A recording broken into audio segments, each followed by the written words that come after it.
Bagaimana mungkin ada dosa yang tidak dapat diampuni? Bagaimana mungkin seseorang manusia dapat menolak, mendukakan, memadamkan, dan menghujat Roh Kudus?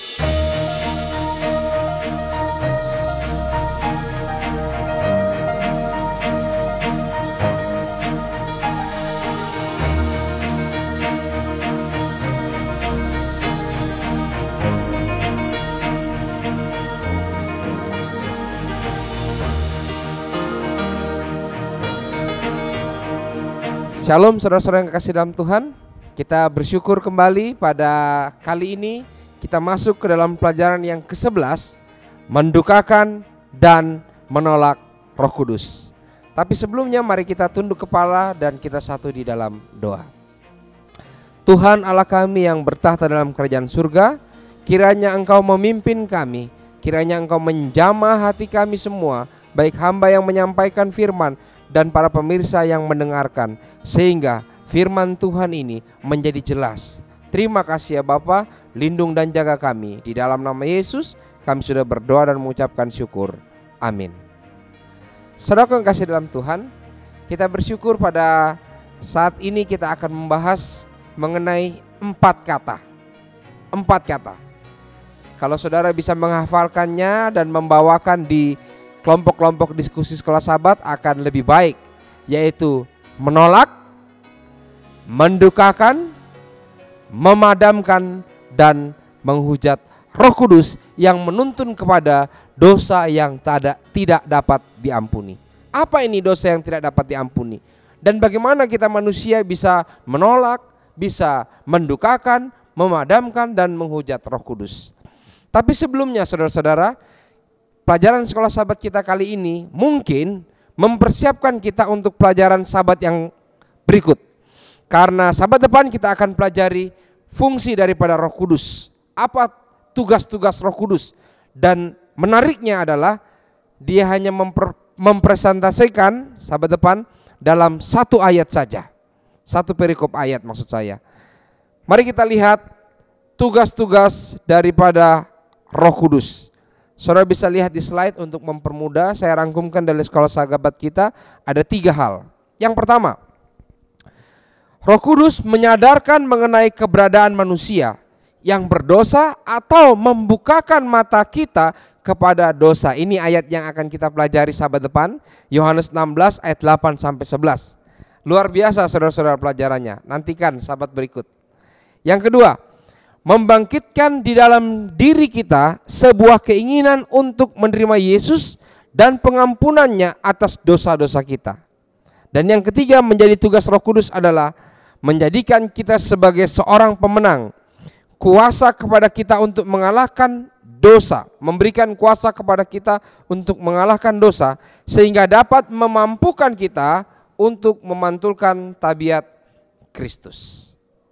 Jadi saudara-saudara, saya anjurkan kalau boleh kita tekankan dulu 3 hal ini dalam kelompok-kelompok diskusi kita, bahwa Roh Kudus itu menyadarkan kita, membuka mata kita. Sahabat depan akan lebih rinci kita akan pelajari.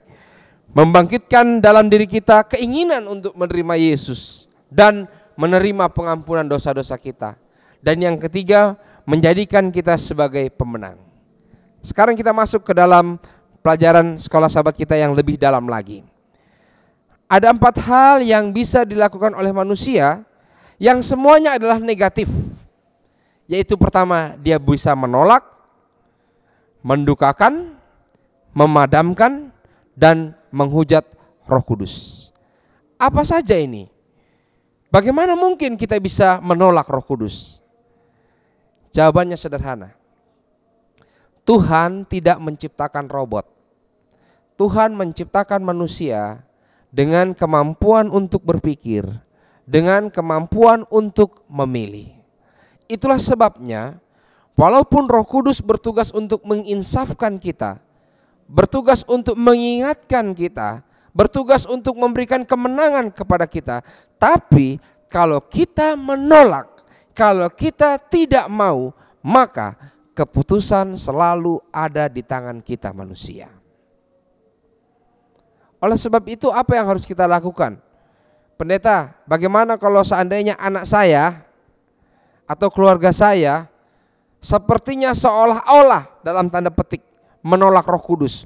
Mungkin karena dia nakal ya, dia tidak mau ke gereja, dia terlibat pergaulan bebas, narkoba dan lain sebagainya. Akhirnya kita berasumsi bahwa anak saya mungkin sudah ditinggalkan Roh Kudus atau menolak Roh Kudus.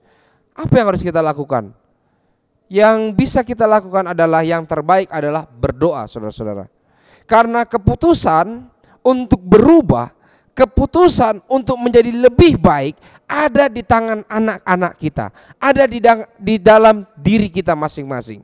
Dimana ketika Roh Kudus mengingatkan kita, Roh Kudus membuat kita insaf dan kita mau, keputusannya selalu ada di tangan tiap-tiap pribadi. Itulah sebabnya kita mampu untuk menolak Roh Kudus. Tapi saya harap dari para pemirsa yang mendengarkan video rangkuman Sekolah Sahabat ini tidak ada yang berencana untuk menolak bisikan atau panggilan Roh Kudus. Kisah Rasul 7 ayat 51. Hai orang-orang yang keras kepala dan yang tidak bersunat hati dan telinga, kamu selalu menentang Roh Kudus, sama seperti nenek moyangmu, demikian juga kamu. Saudara bisa lihat di slide kita, Kisah Rasul 7 ayat 51. Ini ayat yang digunakan. Luar biasa saudara-saudara yang kasih dalam Tuhan. Menolak Roh Kudus selalu diidentikan dengan orang yang keras kepala, tidak bersunat hati dan telinga. Ya, tidak bersunat hati dan telinga. Apa maksudnya ini? Maksudnya adalah tidak mau memisahkan diri dari kejahatan, tidak mau memisahkan diri dari dosa-dosa. Kita sudah tahu itu salah, tetap kita lakukan. Kita sudah tahu kalau orang-orang muda narkoba itu tidak baik, rokok itu tidak baik, kita tetap merokok, kita tetap menggunakan narkoba. Kita sudah tahu bahwa pornografi itu tidak baik, kita tetap menontonnya. Inilah yang disebutkan orang yang keras kepala, tidak bersunat hati. Kita sudah tahu, bahkan mungkin seperti saya, ya, kita sudah tahu itu makanan tidak boleh, makan harus secukupnya, tepat waktunya, tapi kita langgar dan terlanggar. Hati-hati, kita akan masuk kepada step yang berikutnya, menolak Roh Kudus. Menolak Roh Kudus menjadikan kita akhirnya mendukakan Roh Kudus. Mendukakan. Seperti yang sudah kita pelajari bahwa Roh Kudus adalah satu pribadi, makanya ia pun dapat berduka. Masih ingat Yesus waktu hidup di dunia ini, dia menangis melihat Yerusalem. Roh Kudus juga dapat berduka atas penolakan yang kita lakukan. Kita mendukakan Roh Kudus. Ayatnya terdapat dalam Efesus 4 ayat 25 sampai 30. Di slide ditujukan, tapi saya tidak akan baca rinci. Tapi yang pasti di ayat ini menyebutkan kepada kita bahwa orang yang menerima Roh Kudus, orang yang tidak menolak Roh Kudus, maka harusnya ia sudah membuang dusta dalam perkataannya. Apabila dia menjadi marah, dia tidak akan berbuat dosa dalam amarahnya, ya. Dan amarahnya tidak akan terus berlarut-larut sampai matahari terbenam, selesai. Jangan sampai matahari terbenam. Dia tidak akan mencuri lagi, tetapi sekarang dia akan bekerja keras. Dia akan melakukan pekerjaan yang baik dengan tangannya sendiri supaya dapat memberi kepada mereka yang berkekurangan. Luar biasa ya saudara-saudara ya. Ayat ini menyebutkan orang yang biasa mencuri, berhentilah mencuri. Sekarang bekerjalah dengan sungguh-sungguh, tapi tidak diteruskan untuk mencukupkan kebutuhanmu, tetapi dikatakan adalah supaya ia dapat membagikan sesuatu kepada orang yang berkekurangan. Luar biasa. Artinya apa? Bukan berarti kita kerja lalu kita bagikan untuk orang lain, tidak memperhatikan lagi keluarga, tidak perhatikan anak-anak. Bukan. Ingat, Tuhan katakan jikalau kamu punya 2 jubah, berikan 1 kepada orang yang membutuhkannya. Ya, artinya adalah kita belajar hidup memberi. Kita belajar hidup berbagi. Masih ingat kan buah roh? Kita harus belajar dari sekarang. Kadang orang berpikir, tunggu jadi kaya baru mau berbagi. Tunggu punya duit banyak baru mau menyumbang. Saudara yang kasih dalam Tuhan, belajarlah berbagi, belajarlah menyumbang dari sekarang. Bukan nanti tunggu kita kaya raya, bukan nanti tunggu kita banyak uang. Belajar dari sekarang. Karena itu adalah tanda-tanda orang yang tidak menolak Roh Kudus. Yang berikutnya, jangan ada perkataan kotor keluar dari mulutmu. Jangan berkata-kata kotor. Kalau saya bisa rangkumkan ini Efesus 4 ayat 25 sampai 30, ciri-ciri orang yang tidak menolak Roh Kudus, orang yang tidak mendukakan Roh Kudus adalah mereka tidak suka dusta.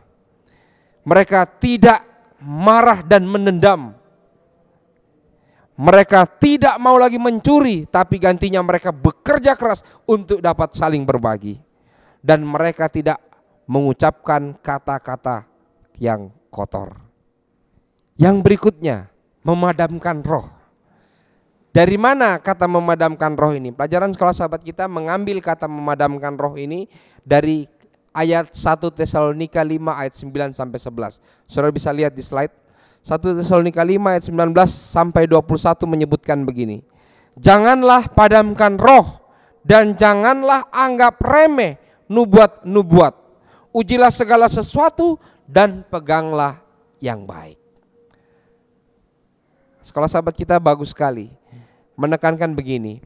Kata padam konotasinya selalu kepada api, ya.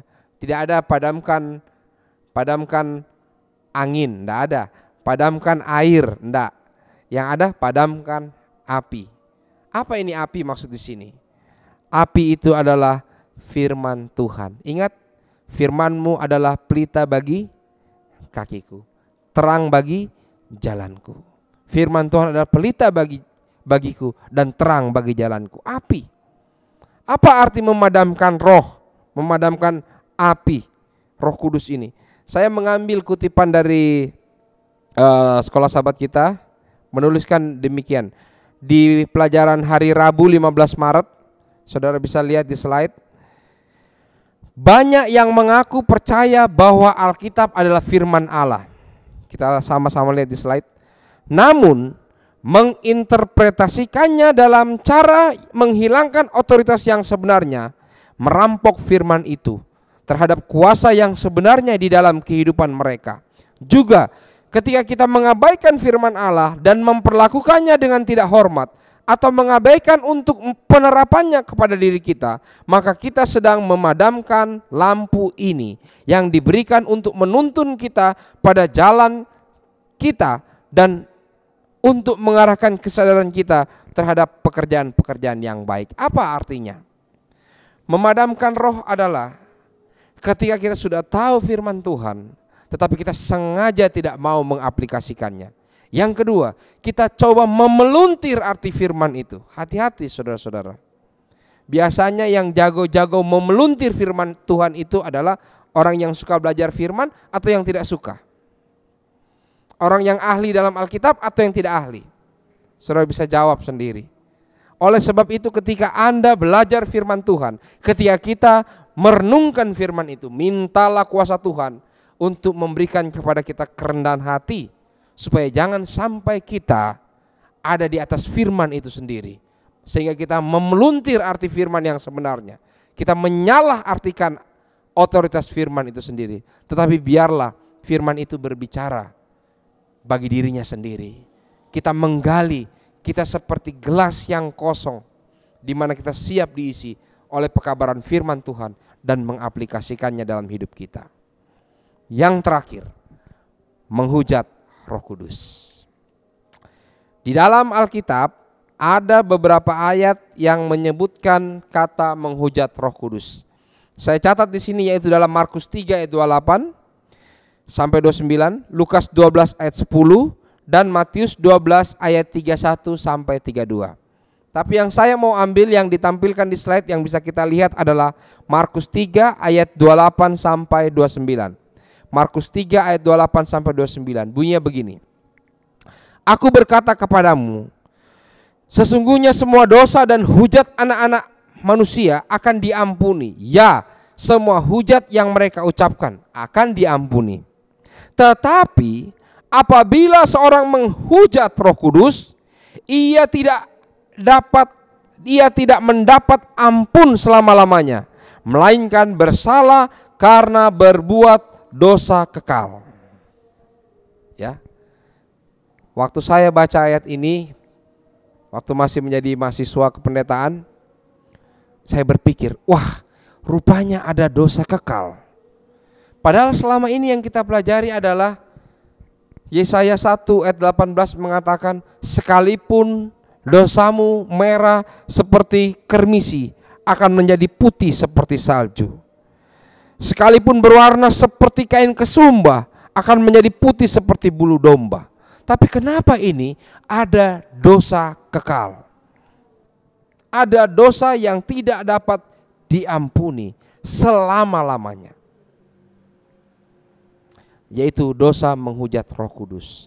Apa ini artinya menghujat Roh Kudus? Perhatikan baik-baik. Fungsi Roh Kudus yang tadi saya ucapkan di awal pelajaran sekolah sahabat kita adalah mengingatkan kita, menginsafkan kita akan dosa, membuat diri kita dapat menerima Yesus dan menerima pengampunan atas dosa-dosa kita.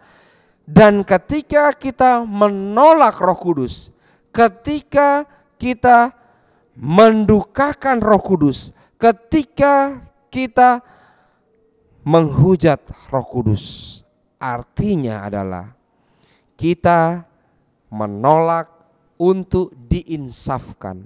Kita menolak untuk diingatkan akan dosa-dosa kita. Kita menolak untuk menerima pengampunan dosa dari Tuhan. Itulah sebabnya kita tidak dapat diampuni. Kenapa? Karena kita yang menolak untuk diampuni. Karena kita yang menolak untuk diinsafkan. Saya simpulkan pelajaran kita.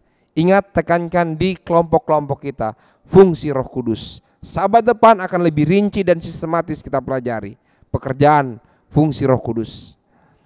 Dan yang berikutnya, tekankan hati-hati.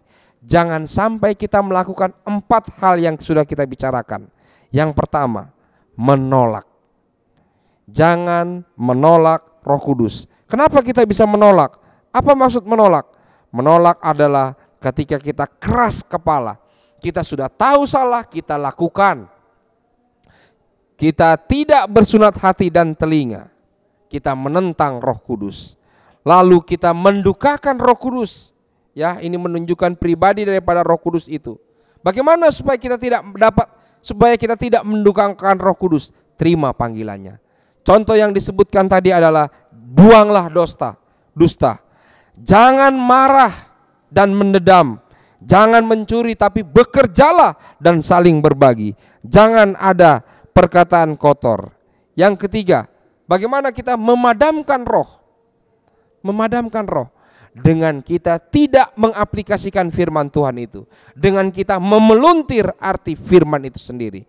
Dan yang terakhir, jangan sampai kita menghujat Roh Kudus. Apa itu menghujat Roh Kudus? Kita menolak untuk diinsafkan, kita menolak untuk diampuni atas dosa-dosa kita, kita menolak panggilan Yesus Kristus untuk menerimanya sebagai juru selamat pribadi. Kiranya dengan pelajaran sekolah sahabat ini kita diingatkan selalu, mari kita dengar bisikan Roh Kudus, kita datang kepadanya melalui belajar firman Tuhan, kita berdoa dengan sungguh-sungguh sehingga Roh Kudus akan menuntun kita menerima pengampunan dosa dan kemenangan atas setiap pencobaan di atas dunia ini. Kita tunduk kepala dan satu dalam doa. Tuhan Allah kami yang di surga, kami bersyukur dan berterima kasih karena oleh kasih karunia-Mu saja, karena oleh Roh Kudus saja kami boleh dituntun untuk mendapatkan pengampunan, untuk diinsafkan atas setiap dosa-dosa dan kesalahan-kesalahan, sehingga kami boleh menerima kemenangan di dalam Yesus Kristus. Terima kasih Bapa, di dalam nama Yesus kami sudah berdoa dan mengucapkan syukur. Amin. Saudara yang kasih dalam Tuhan, bila rangkuman sekolah sahabat ini menjadi berkat bagi Anda, jangan lupa untuk subscribe dan membagikan rangkuman sekolah sahabat ini. Tuhan memberkati.